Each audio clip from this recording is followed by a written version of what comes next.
వచ్చినాయి. ఆర్టిజన్స్ సంబంధించి అది ఏనాడో బ్రిటిష్ వారి కాలం నాటి పదాన్ని, బానిసత్వానికి ప్రత్యేకమైన ఆర్టిజన్ అనే పదాన్ని ఉపయోగిస్తూ నిజంగా బానిసలాగానే పనిచేయించుకుంటున్నారు. నిర్మాణ కార్మికులని ఆర్టిజన్స్గా ఆ రోజుల్లో నిర్మాణ కార్మికులు వీటీడే ద్వారా వాళ్ళకి రిక్రూట్మెంట్ లభించాలని నేను కృషి చేశాను.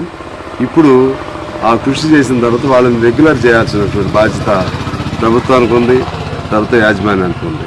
అది పట్టించుకోకుండా వాళ్ళని బానిస కార్మికులా చేస్తూ వాళ్ళకి రావాల్సిన హక్కులు ఏమి రాకుండా చేస్తున్నారు. వాటిని నేను ఖచ్చితంగా ఆర్టిజన్ అనే పదం మార్పిస్తాను. వాళ్ళని రెగ్యులర్ కార్మికులతో సమానంగా వాళ్ళని రెగ్యులర్ చేయించడానికి నేను కృషి చేస్తూ సాధిస్తాననే నమ్మకం కూడా నాకుంది. అదేవిధంగా ఫిట్మెంట్కి సంబంధించి గత పర్యాయం 35% ఇచ్చినటువంటి కేసీఆర్ గారు మొన్న 7%కి తగ్గించడం జరిగింది.